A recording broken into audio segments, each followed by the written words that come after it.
Знову називаю асоціації, а ви намагаєтесь зрозуміти, що за країна. Харакірі. Японія. Так. Суші. Японія, звісно. Так. Добре, я називаю асоціації, а ви кажете, що за країна. Суп-рамен. Суп-рамен. Сакура. Це Японія. Харакірі. Японія. Вірно. Які ще асоціації? Сепуку. Це, боже, у них дуже велика культура. Це і ті ж самі самураї, і кодекс, честі самураїв, і аніме, і суші, і багато-багато всього. Не знаю, Японія, кімоно. Я люблю Японію. Це багата культура, по-перше. Нетипова для нас, європейців. Це цікава історія, особливо середньовічна. Це самураї, тому подібні речі. Ну і в цілому японці – це найрозвинутіше суспільство світу зараз. Технологічний розвиток, урбаністика, великі мегаполіси, саме Токіо як населенням, як вся Україна. Тому Це серйозно? да, 40 мільйонів мешкає в Токіо. Я навіть не знав. Які ще асоціації про Японію? Гейші, дуже давня культура, дуже цікава. Також дуже далека країна, в якій я хочу побувати. У мене є друг, який просто захоплений Японією, він не раз там був. Токіо, дуже цікаві люди, дуже смачна кухня. Вони перші провели політику вестернізації, по суті, свої і військо, і конституцію прийняли, там загальне виборче право закон впровадили, там парламент тощо. Плюс сюди можна додати, скажімо, архетип мислення і ментальність японську. Вони дуже працьовиті, вони дуже традиційні і в цілому, як ми зараз бачимо, для них найважливіше в житті – це робота. Статус і робота. А які ще асоціації з Японією?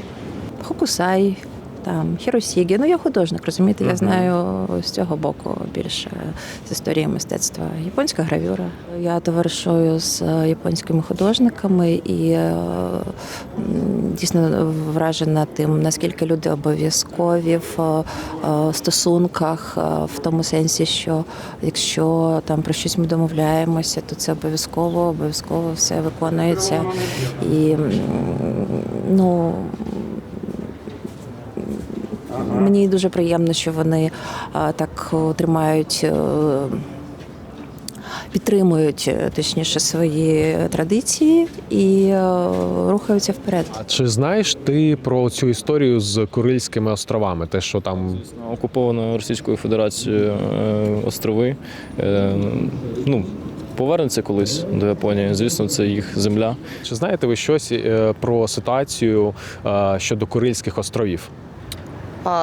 Загалом з історії трохи так, що Курильські острова були передані, можливо, наскільки я знаю. І це досить така тема, Японія, звичайно, хоче повернути їх, тому що це їхні території, так було як історично з самого початку. Не знаю, Як ви вважаєте, це якось схоже з тим, що в мене, наприклад, я чим більше дізнаюсь про те, як себе веде Росія з іншими країнами, воно все якось схоже дуже. Як ви вважаєте? Так, воно схоже, тому що всі країни, з якими межує Росія, мають певні втрати і не скажу образи, претензії, так? І тому це такий сусід. Ми знаємо, що перші ці острова почали колонізовувати японці. Потім росіяни знову туди влізли, почали там, по факту ми говоримо про геноцид. Чи ви знаєте про оці конфлікти між Японією і Росією впродовж ХХ століття? Що там щось таке знаєте? Так, знаю. Про це я точно знаю. Російсько-японська війна, там, де японці перемогли, це, мабуть, доволі відома війна. 1905 рік Росія програє російсько-японську війну, вони втрачають там частину портів, там той ж самий порт Артур і тому подібне. В Російській імперії настає криза, кривава неділя, починається перша російська буржуазна революція, в них розвал. А може, що знаєте про допомогу від Японії, японців Україні? Я пам'ятаю, що коли починалася війна, то японське посольство чи не останнє евакуювалося з Києва. І так само чула, що вони досить серйозно допомагають Україні. А що ви знаєте про допомогу від Японії Україні? Я точно знаю про гуманітарну допомогу, що Японія нам передавала.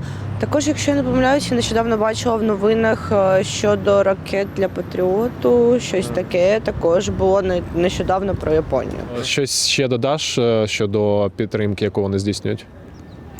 Я бачив чітко, що одні з найбільших фінансових підтримок щодо воєнної підтримки, якщо чесно, не в курсі. А що ви знаєте про допомогу від японців, від Японії Україні? Я знаю, що вони нам допомагали. Знаю, що навіть посол Японії, якщо я не помиляюся, тут я можу плутати, навіть став свічку на честь Голодомору цього року. Якщо я не помиляюсь, в Харкові приїхав японець, це теж такий вже старий чоловік, і він допомагає в своєму ресторані, готує їжу, роздає літнім людям. І це теж така велика допомога, і просто теж слідкую за ним. Японія нам передавала на відбудову, вона, здається, навіть взялась на опікування якийсь один із регіонів відбудови. Здається, гроші, які нам наступному році дадуть на виплату соціалок, тобто Вони стипендій, беруться з- вони повністю майже самі їх покривають. Щось там таке здається. Там сума дуже велика, в мільярдах. А що би ви хотіли передати японцям? А також дуже велику вдячність від кожного українця за будь-яку допомогу та підтримку, як моральну, так і гуманітарну, так і військову. Ну, будемо говорити чесно, це для нас дуже важливо. Щоб вони також приїжджали до нас, не знаю, люблю запрошувати іноземців до нас. Цікаво поговорити з японцями про їхню культуру і нашу, бо я знаю деяких людей, які там поставляють японських самураїв з нашими козаками. Це, можливо, дивне порівняння, але це теж цікаво просто обговорити. Ось. І, мабуть, розвиватися їм. Ми теж дякуємо японцям. Арігато. Нам треба штурмова авіація і 2 бойових роботи Євангеліона. Дякую. Дуже дякую вам. Це все? Так, чудово. Так, дивіться, можете це.